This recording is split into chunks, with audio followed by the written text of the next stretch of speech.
Okay, here we go again. So we have to turn the C-clamp in to push the brake pads in out of the way. So you can fit thicker brake pads in, you have to push the piston all the way into the caliper. This is how we do it with the C-clamp positioned in this place here. Now the C-clamp can come off after you tighten it up. Okay, we're gonna put this on the bench. Okay, next thing we need to do to use the on-the-car brake lathe is we have to take the caliper off. There's actually two mounting bolts. One of them's up top here, one of them's down here. And we're gonna use a couple different ways we can take them out. We could use a wrench, something like this, correct size. We're gonna use a ratchet, which is what this tool is. This tool here is a manual ratchet. I'll show you how that works in a second. With a ratchet, you need to use a socket, and we have a whole bunch of different size sockets here. This one here is a what they call a shallow or a short socket. And if you look, it's a 17, which 17 millimeters. We also have, if you look over here, these are tall ones. So here's another 17 millimeter socket. But the difference with this one is that it's a deep socket. They call this a deep socket. Okay, so depending on what we're loosening, we might need to use a deep socket. This is a 3/8 drive. That's the size of the square opening. Sockets come in 1/2-inch drive, 3/8 drive, and 1/4-inch drive. So 3/8 is in the middle, and that's pretty much the most popular ones. If you're doing something big, heavy, you might use a 1/2-inch drive socket and a larger ratchet. If you're doing something really small, you might use a 1/4-inch ratchet. We'll show you in a future video what those are all about. There's also an air-powered version of this tool, which is this. This hooks up to the air hose, and you can use this tool here that goes quicker. We're gonna use the manual one just for a demonstration. So first thing you need to do after you pick the right size socket, you can test it on the car, see if it fits tight. If it's real loose on here, you probably have to go down a size. Okay, so you can see that it moves a little, but that's about as tight as it gets on there. We're gonna click this onto our ratchet. Just push this part onto the drive. Clicks on. On the back of this particular ratchet, it actually has an on-off switch. If you move this little switch to the off position, it changes the direction that it'll tighten or loosen. So off is basically loosening something, on would be tightening.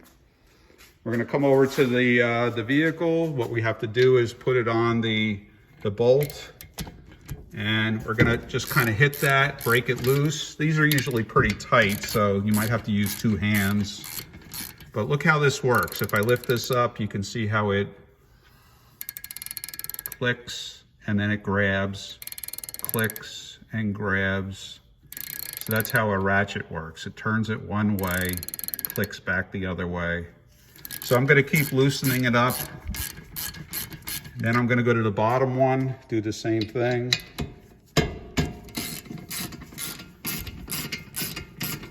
Okay, once it gets pretty loose with your tool, you can take the tool off and use your fingers and turn it the rest of the way. So I'm gonna turn this with my fingers to take the bolt out and then pull it out. Now this has grease on it because this is part of the sliding mechanism. So I'm gonna put this in the tray with the lug nuts. We're gonna now take the top one out.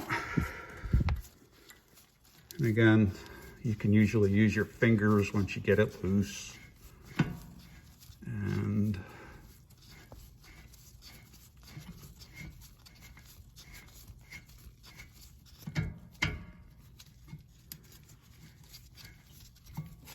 okay, so we're almost there.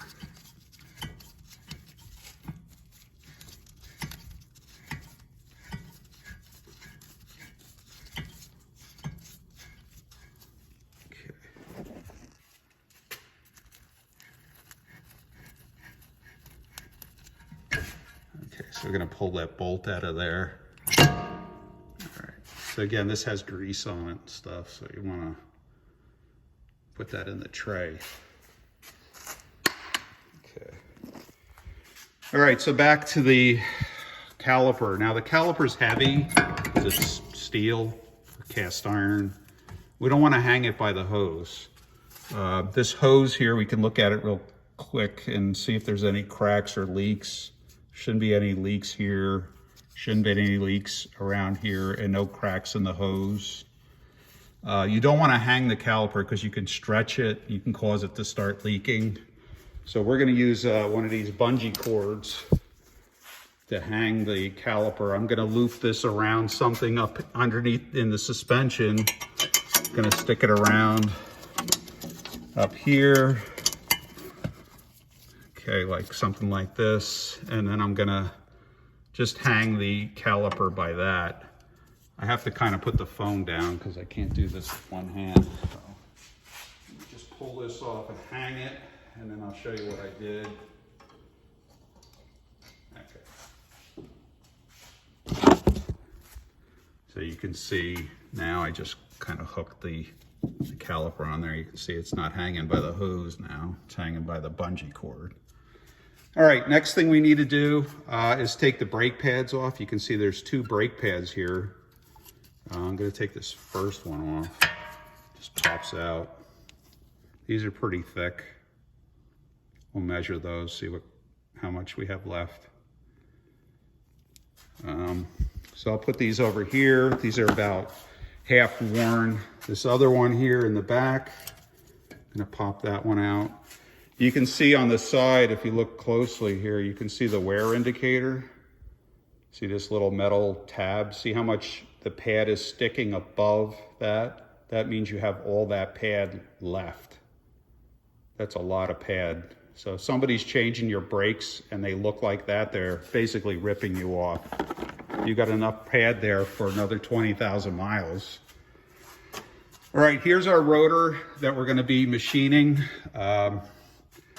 We can leave basically the bracket on because we're gonna be able to get right inside here with our tool, and there's really no need to take the bracket off. You definitely don't need to take the rotor off because then you need to put it on the other machine that we showed you before. This is a quicker way to do it. We're gonna be using this on the car brake lathe here. Below are different adapters. If you look here, you'll see two of them sitting on the machine, and then there's two more on this side.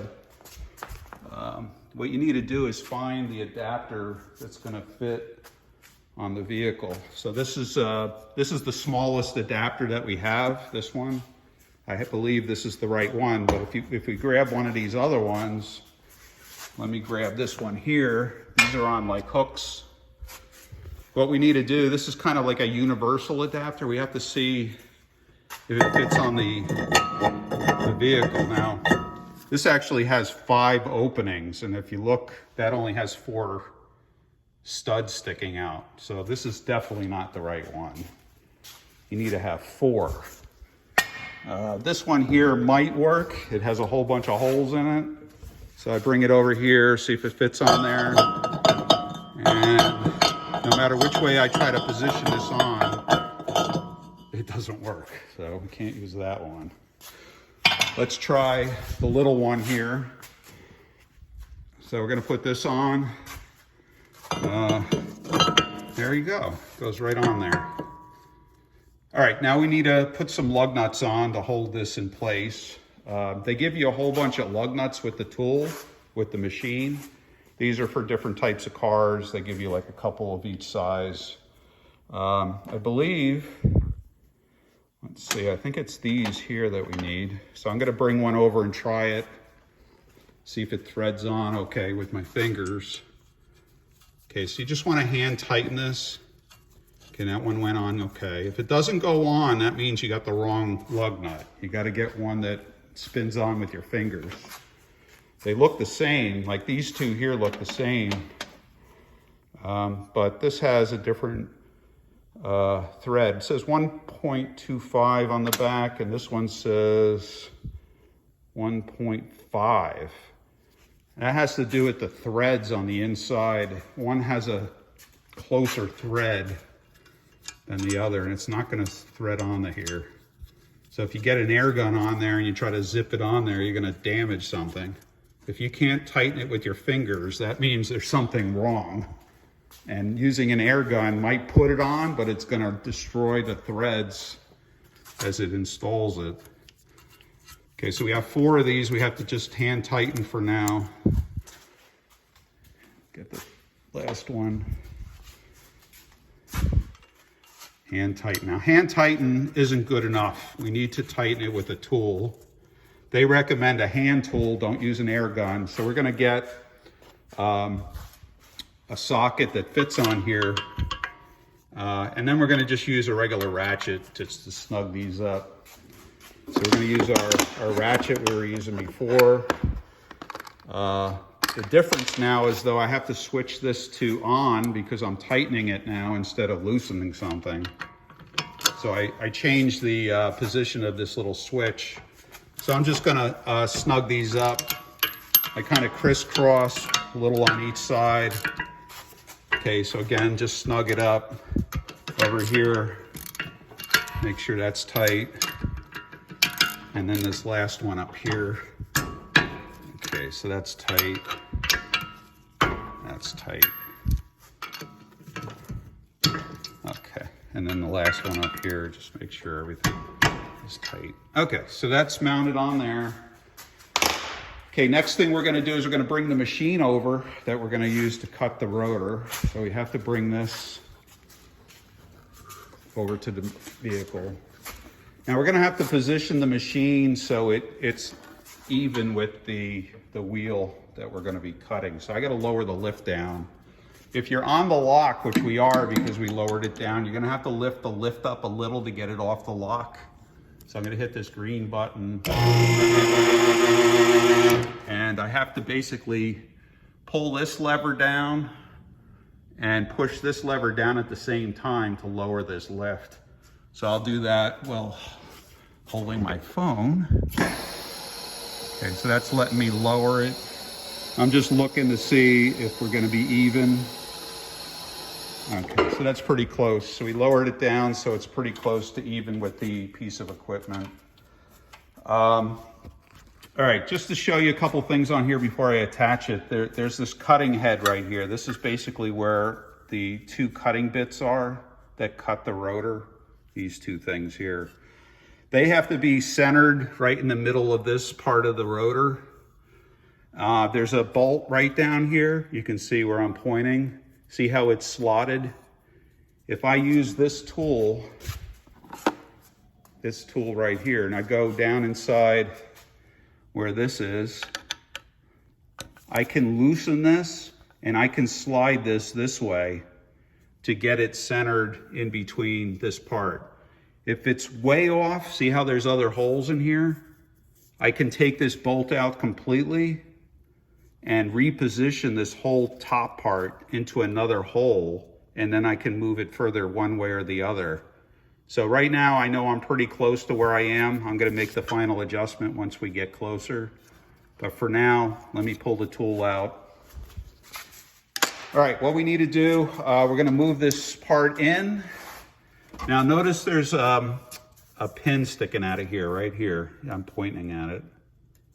And then on this side, I don't know if you can see it, but there's a hole here and there's a hole here. That pin has to be lined up to one of those 2 holes to put it on. So we're gonna position this, try to get it lined up to one of those 2 holes. I'm gonna have to turn this a little to, as you can see here, I gotta get it around a little further.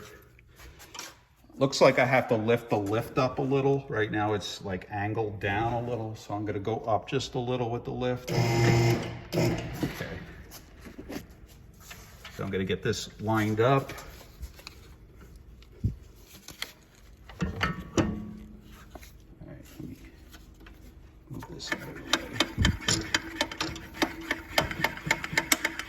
Okay. All right, so we have to get this inside this part right here, this has to go inside there. Now I'm going to turn this a little. Looks like it's getting pretty close. Now there's this knob right here is how you tighten it up. So once you have things lined up, you're going to just snug this knob up.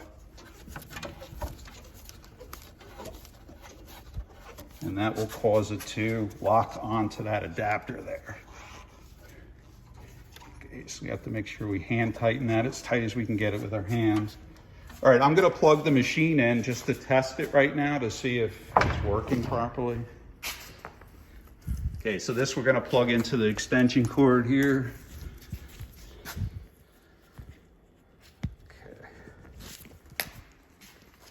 Okay, we're coming back to the machine.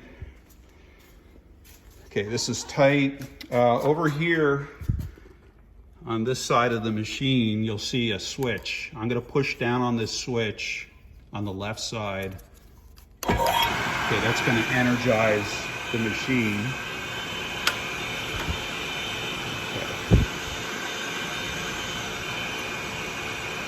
Okay, so everything seems to be working okay. If you look here, it looks like we're pretty close to being centered in between the two. If I had to make an adjustment there, I have to use that tool. What you would want to do, if I get it down inside here, now you can shut the machine off so it's not like running right where you're working here. Probably a good idea. So down here, let's see if we can see it. There's that bolt right down there. I'm gonna just put this tool in there. As you can see, loosen this, and then I can slide this head. If you look at what's happening here, I can slide this back and forth. So the idea is to get it in between the two cutting bits in the center of where that rotor is. So I'm just going to snug this up the way it is here. Okay, you want to tighten it up by your hand. I'm going to restart the machine again by flipping this switch on. Before I do that, let me show you something. This lever right here on the side, if I loosen that up, you can like tilt the machine, as you can see here, up or down. I want to have it about in the middle, and what I'm going to do is snug this up and kind of leave it in place. Turn this lever so it's nice and tight, and that will prevent this from moving while I'm cutting the rotor.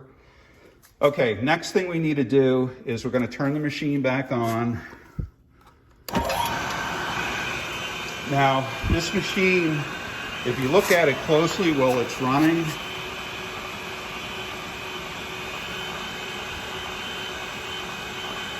okay, if the machine is wobbling at all, I can see it moving back and forth a little. Let's see if we can. It's hard to see. Well, let's look at this part. Maybe you can see it better. Well,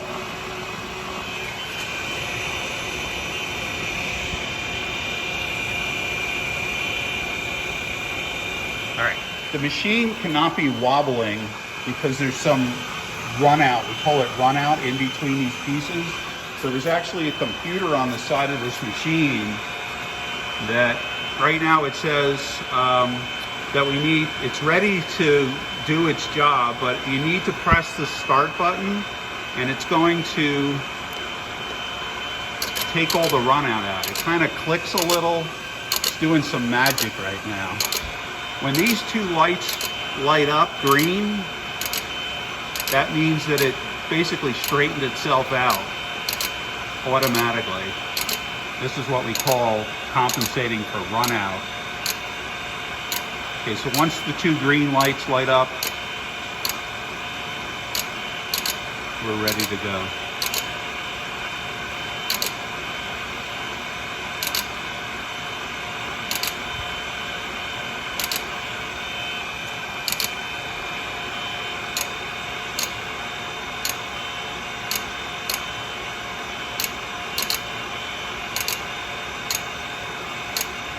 as it's still adjusting.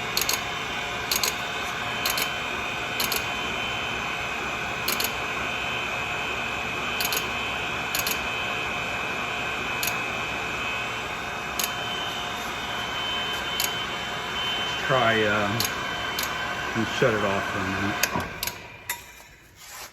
Okay, I'm going to hit reset. Okay, I'm going to start it up again. Okay, I'm going to hit the start button.